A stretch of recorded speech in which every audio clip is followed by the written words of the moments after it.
the school board, the teachers, and most importantly, the parents, and most importantly, the students in attendance today. I want to say good evening again.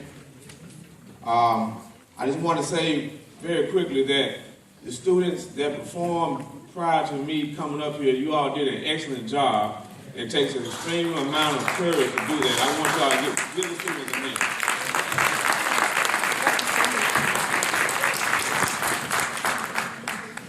I would also want to thank one of my former teachers, and there are some former teachers of mine present today. I want to thank you all first for laying the foundation for me to be the person that I am today. I see Miss Gloria Berry back there, Mr. Kenny Coffey, Miss Ballard is back there, a few others that taught me throughout the years here in Jefferson County, and Miss Cruel, Miss Hamlin, can't forget you, taught me and made me become the person that I am today. Thank you very much. I also want to thank Mr. Coffey for allowing me to come before you today. Mr. Coffey was my government teacher in high school, and we always hit it off pretty good because government was one of the subjects that I liked. I was one of the few students that liked it. But I never forget, I never had any issues with Mr. Coffey, but I never forget I came to class late from lunch.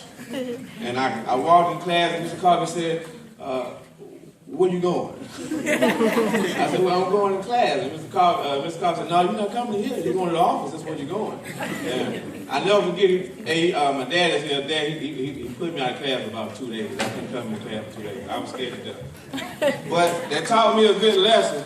And that lesson is, you can do good. You can't just do good some of the time. You got to do good all the time.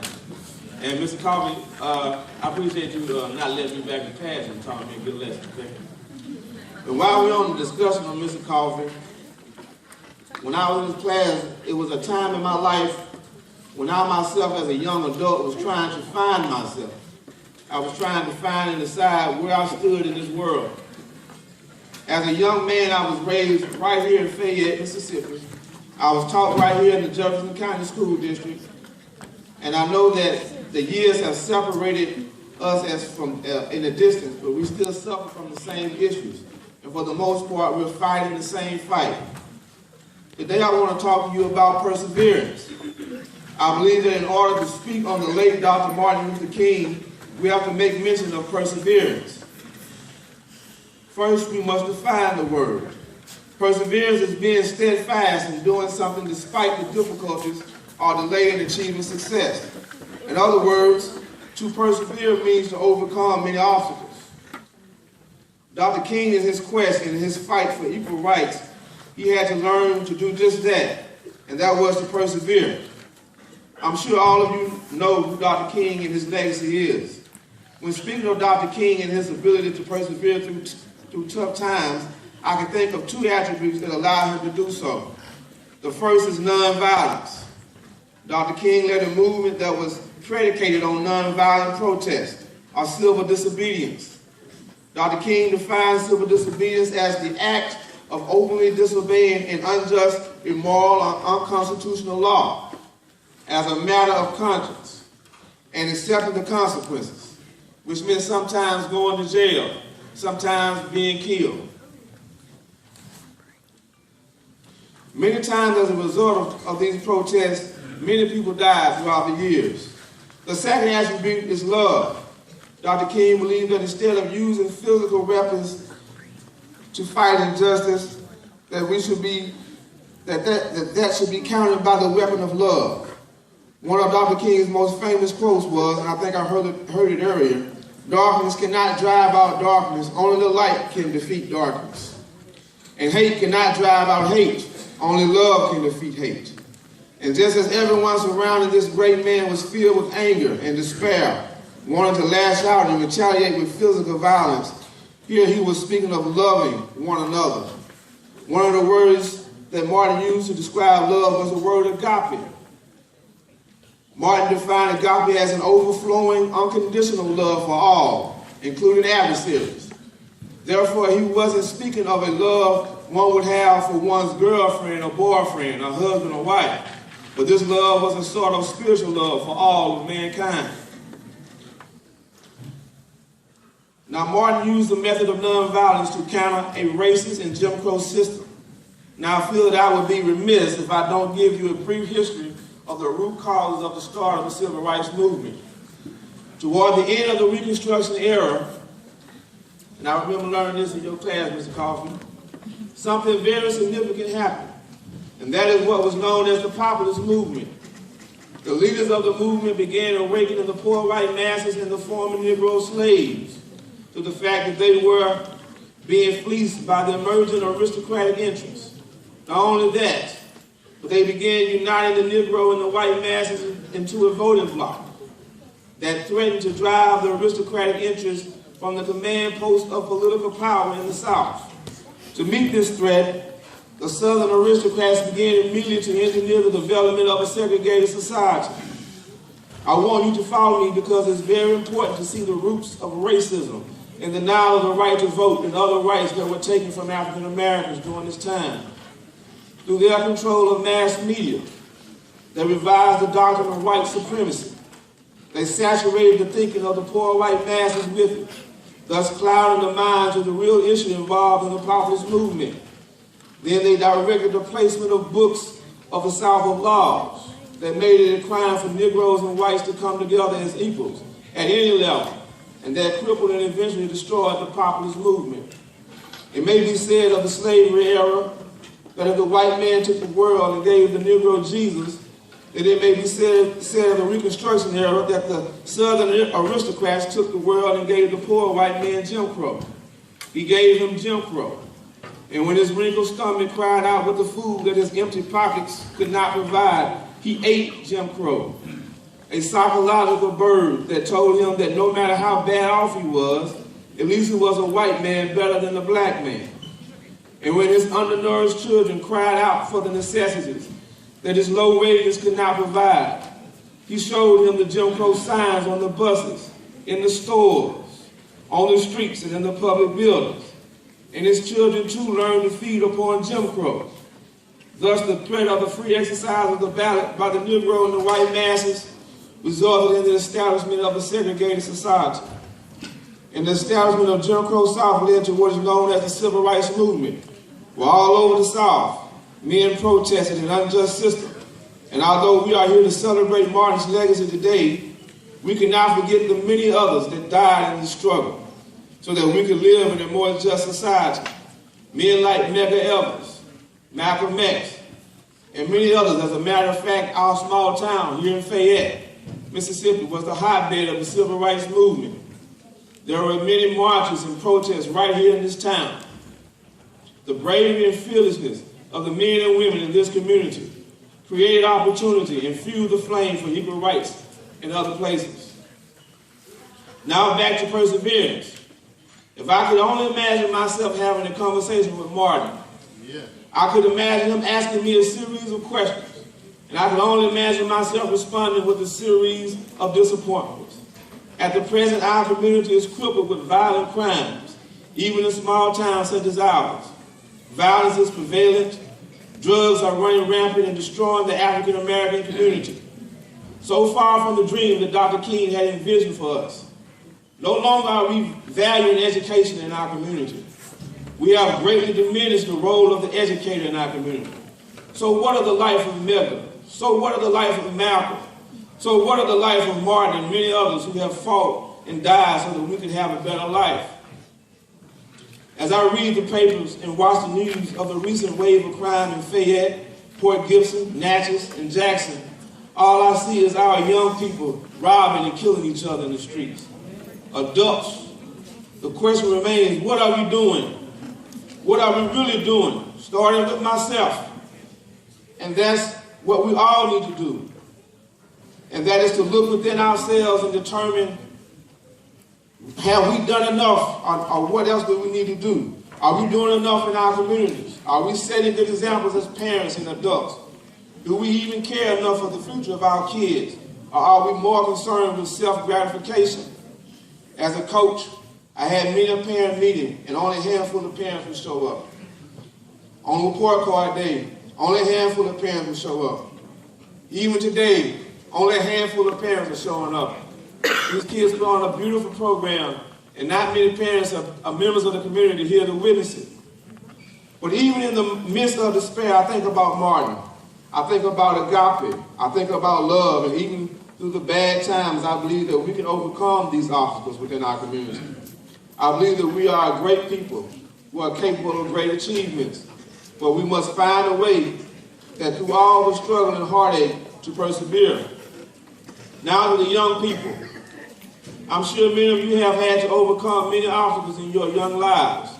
Already before I graduated from high school, I had already been confronted with what I call the big three of peer pressure. And that is sex, drugs, and alcohol. I call it the big three because these three influences led to all other kinds of roadblocks in a young person's life. Many of us come from broken homes.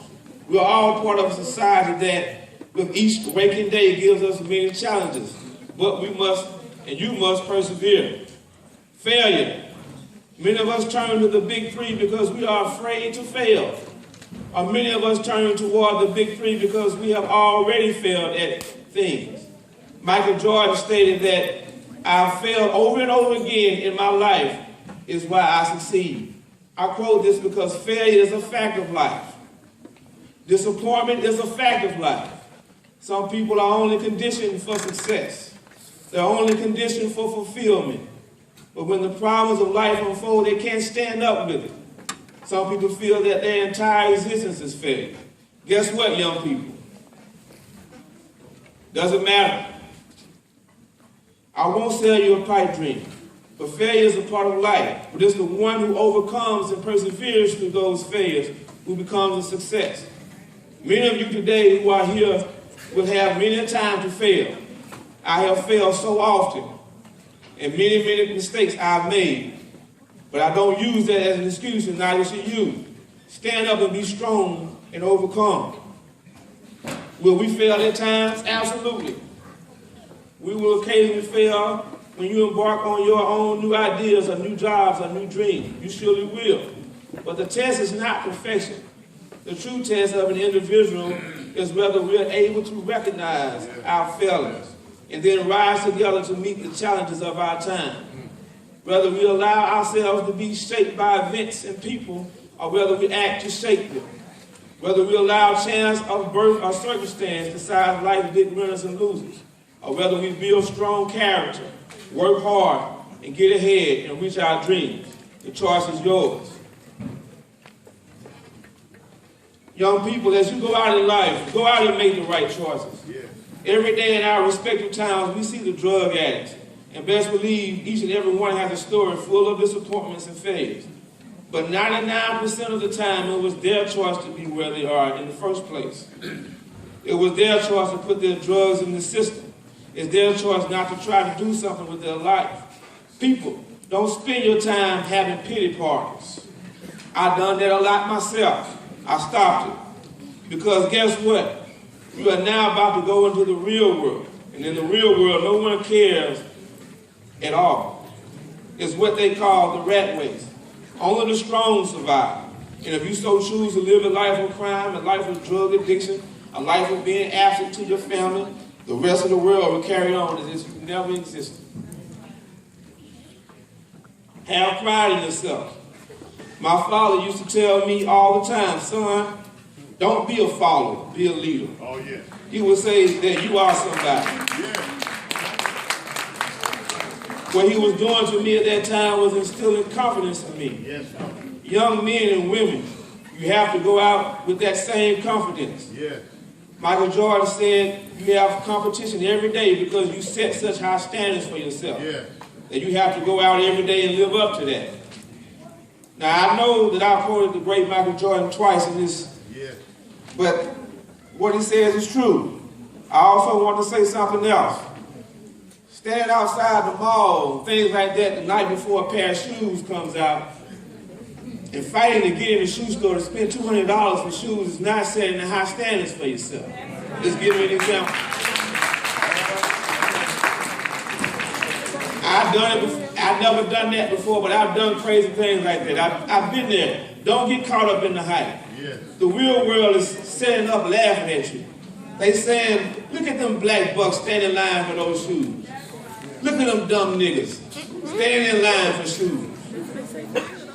What can you buy for $200? You can buy a cheap laptop for your business. You can buy multiple cell phones for your business. You can buy your kids clothes for a year. You can put food on the table for your family.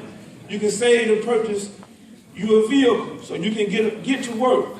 Michael Jordan set high standards for himself, which is why he is worth over $500,000. Jay-Z and Beyonce are worth hundreds of millions of dollars because of the hard work and standards they set for themselves. And better yet, the average American who goes out and works every day to feed his family sets high standards for themselves. Young men and women, you are in the best years of your life. Do not waste them by chasing pipe dreams, rims, and foolishness. Go out and set goals for yourselves and be a productive member of society. In conclusion, I want to tell you that I'm so proud of the young people here today that performed and put on the program. I know that your parents are proud of you as well. No doubt many of you will have to overcome many obstacles to get where you are today. But remember this great quote from the late Dr. King. If a man is called to be a street sweeper, he should sweep streets even as Michelangelo painted pictures, or Beethoven composed music, or Shakespeare wrote poetry. He should sweep streets so well that all the hosts of heaven and earth will pause to say, here lived a great street sweeper who did his job well. If you can't be a pine on the top of the hill, be a scrub in the valley. Yeah. Be a bush if you can't be a tree. Lord. If you can't be a highway, just be a trail. If you can't be the sun, be a star. Yeah. It isn't how tall that determines whether you win or you fail, but that you are the best of whatever you are.